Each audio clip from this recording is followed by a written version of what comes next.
Hello students, myself Miss Akanksha Gurule. So I welcome you all in our physical chemistry class. So in today's class we are going to study enthalpy of various chemical reactions. So in this lecture we are going to study heat of neutralization, heat of solution, heat of hydration, fusion, vaporization, sublimation and also bond enthalpy or bond energy. So one by one we will learn each and every term. So first we will start from heat of neutralization or enthalpy of neutralization. The heat change that takes place when 1 gram equivalent of the acid is neutralized by 1 gram equivalent of a base. The condition is the reaction being carried out in dilute aqueous solution, and it is similar when base is neutralized by the acid. So first of all we must know what is the neutralization reaction.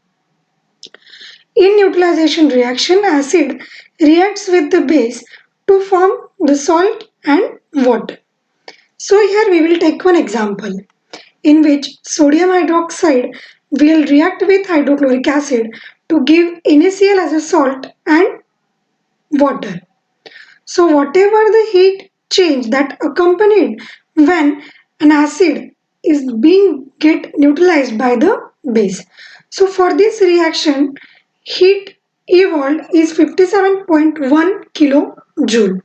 That is the heat of neutralization of NaOH by the HCl. So there are 2 points in this. The first is heat of neutralization of strong acid with strong base or vice versa is always equal. That means 57.1 kilojoule. So whichever acid, that means whichever strong acid and strong base reacts with each other to form salt and water, the heat evolved will be always equal to 57.1 kilojoule. So if the acid or the base is weak or both of them are weak, then the heat of neutralization is always less than 57.1 kilojoule. So you must remember that whenever the neutralization is being between the strong acid and strong base, the heat of neutralization will be equal to 57.1 kilojoule, and when one of them will be weak or both of them will be weak, the heat of neutralization will be always less than 57.1 kilojoule. So we will see why the value is constant. For example, we will take the same example when NaOH will react with HCl to give NaCl and H2O. So first we will write this reaction in the ionic form. So when NaOH will be dissolved in water, it will be present in Na plus and OH minus form. And when HCl, it will be present in H plus and Cl minus ion. Is it okay? And when they both will react with each other, the H plus and OH minus ion will form water, that is H2O, and Na plus and Cl minus ion will be as it is. Okay. So now we will cancel the same terms from the both the sides. That means Na plus will cancel out with this Na plus, Cl minus with the Cl minus present in the left hand side. So what is the remaining? That means H plus will react with OH minus to give H2O. So as we have said in the definition that 1 gram equivalent, that means 1 gram equivalent of strong acid and strong base will produce same number of H plus ion and OH minus ion. So whatever the H plus ion and OH minus ion that will react with each other will be same for 1 gram equivalent of the strong acid and strong base, and therefore the value is same, that is 57.1 kilojoule. So the number of H plus ion and OH minus ion given by 1 gram equivalent of strong acid and strong base is equal, and therefore the value is same, that is 57.1 kilojoule. So now whenever there will be the question why the heat of neutralization is equal to 57.1 kilojoule for the strong acid and strong base, now you are able to give that answer, that is the number of H plus ion and OH minus ion given by 1 gram equivalent of strong acid and strong base is same. That is why the heat of neutralization for them is constant, and that is equal to 57.1 kilojoule. So the next is heat of solution or enthalpy of solution. Enthalpy change associated with the dissolution of a solute in a solvent at constant pressure resulting in infinite dilution. Heat change accompanied when a solute dissolves in a solvent is called as a heat of solution. There are two types of heat of solution. The first is integral heat of solution. So what is the integral heat of solution? Heat absorbed or evolved when a definite quantity of solute is dissolved in a definite quantity of a solvent at a constant temperature and pressure. So in integral heat of solution, there is a definite quantity of solute and definite quantity of solvent, and the heat associated with it is called as integral heat of solution. The next is differential heat of solution. It is the partial derivative of the heat of solution with respect to the molar concentration of one component of the solution when the concentration of the other component, pressure and temperature, are held constant. So, what you have to remember, the change in heat of solution with respect to the molar concentration of one component, that may be solute or that may be solvent. So now the differential heat of solution of a solute for a given solution, that is delta H1, is given by. So now you know the partial derivative. Partial derivative is denoted by dabba, that is this sign. So change in the heat of solution with respect to the change in concentration of one component, that is dabba n. It is observed from the above equation that the partial molar enthalpy of solute in the solution is less than the molar enthalpy of solute. So here we will see delta H1, that means for component 1. So dabba of heat of solution with respect to dabba N1, where N2 is kept constant, that means other component concentration is kept constant, where N1 and N2 are the number of moles of solute and solvent respectively. That means the differential heat of solution is nothing but the change in the heat of solution with the change in concentration of one component. That means either the solute, either the solvent, and the other component concentration is kept constant. If here we will calculate delta H2, that means change in the heat of solution with respect to the change in the concentration of N2, where the N1 is kept constant, that will be for delta H2. Is it clear to you now?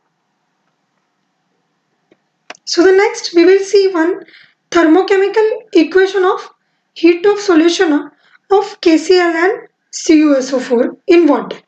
So when KCl is dissolved in water to form an aqueous solution of KCl, so the delta H is equal to plus 18 66.6 kilojoule. Whereas when copper sulfate is dissolved in water to form an aqueous copper sulfate, the heat change is minus 66.5 kilojoule. That means the heat of solution of KCl is equal to 18.6 kilojoule, whereas the heat of solution of copper sulfate is equal to minus 66.5 kilojoule. So here you must think that why the sign is plus and minus. So there is the difference that these are the anhydrous salt, where copper sulfate is hydrated salt.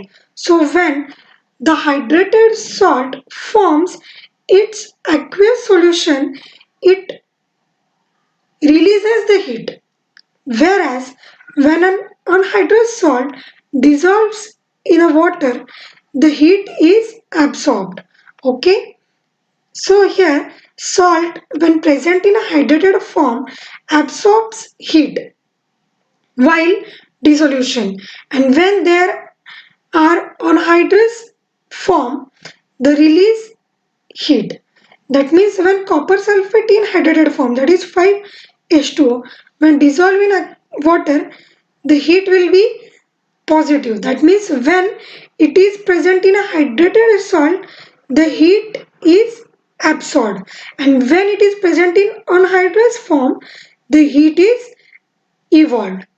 So you must remember that when the salt are present in hydrated form, heat is absorbed, and when they are present in anhydrous form, the heat is released. Is it okay? There are two types of salt. One which do not form hydrates like NaOH, KCl, KNO3 and etc. And there are some hydrated salts like copper sulfate and calcium chloride. So the next is heat of hydration. That is the amount of heat change that occurs when 1 mole of anhydrous salt combines with the required number of moles of water so as to change into the hydrated salt is called heat of hydration.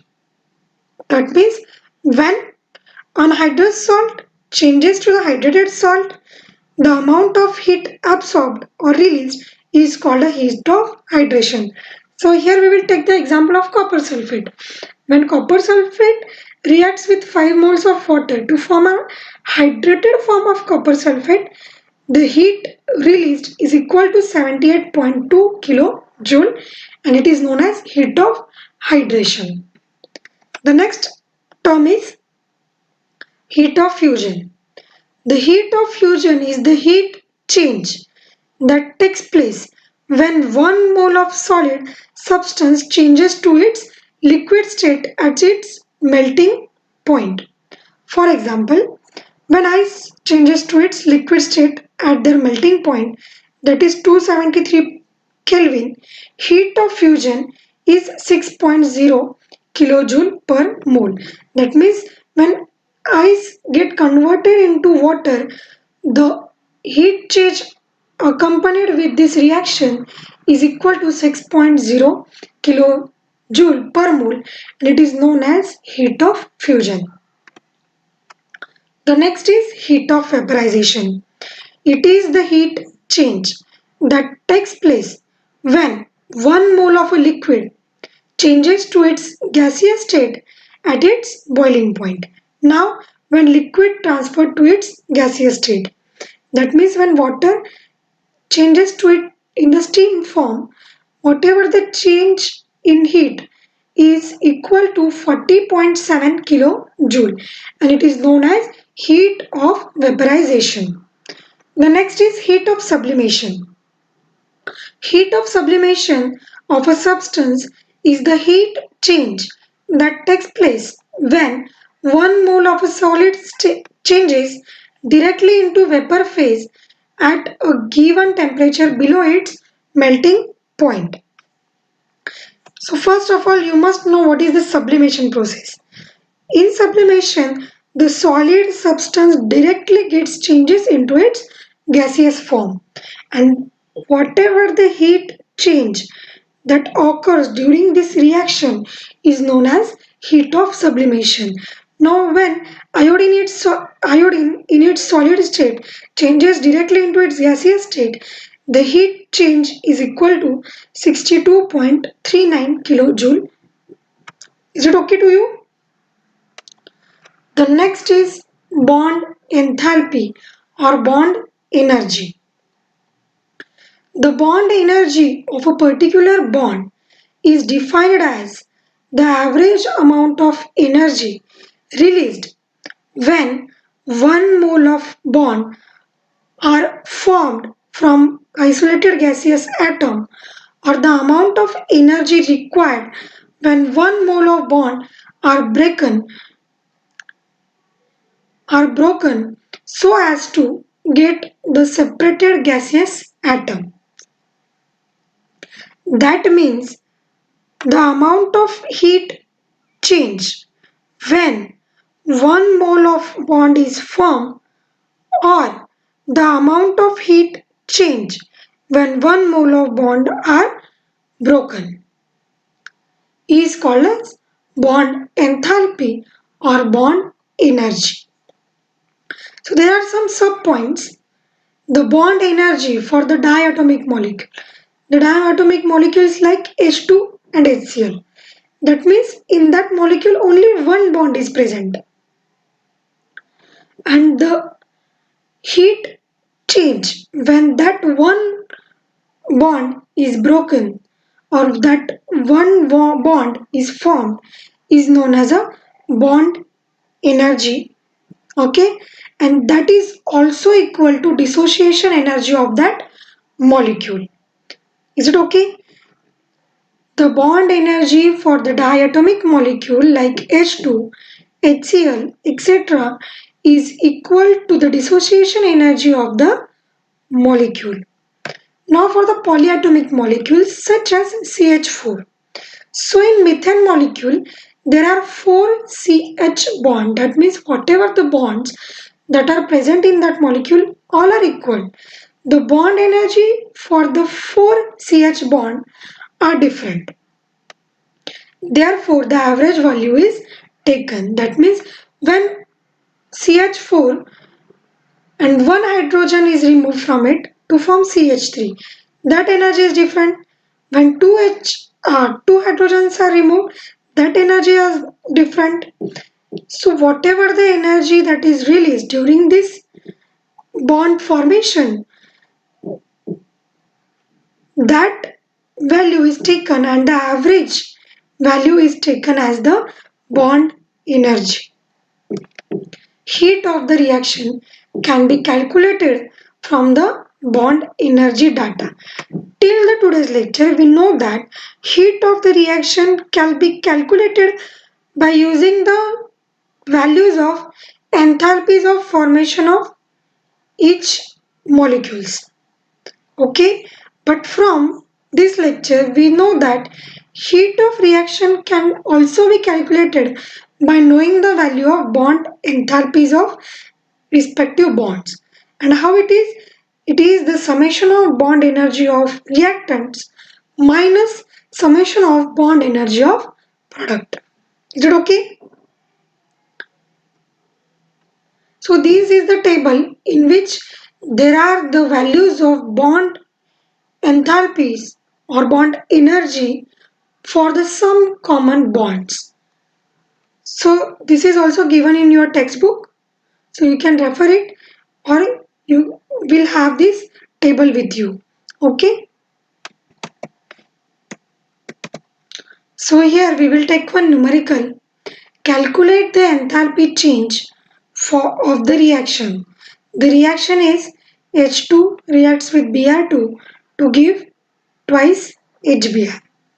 Given that the bond energies of HH, Br bond and HBr bond are 435, 192 and 364 kilojoule per mole respectively. So this is the question. So first of all, we will write the given things. What are the given things? Bond energy for HH bond is equal to 435 kilojoules per mole. Bond energy for BR-BR bond is equal to 192 kilojoules per mole, and bond energy for HBr bond is equal to 364 kilojoules per mole. So now we know the formula that delta H for the reaction is given by summation of bond energies of the reactant minus the bond energy of the products. Is it okay?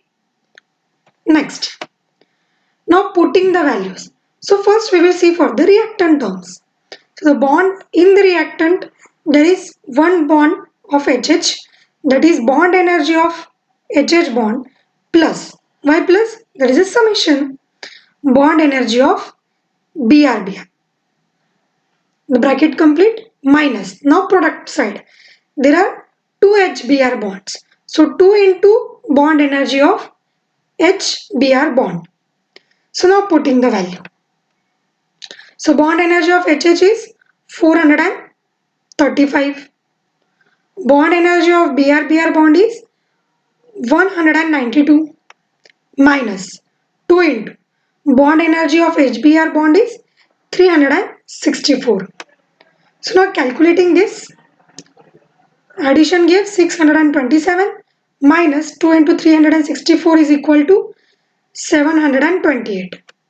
So the answer is minus 101 kilojoule per mole. So the enthalpy of reaction for is equal to minus 101 kilojoule per mole. Is it clear to you now? Okay. So here we will stop our lecture. Thank you. Thank you so much.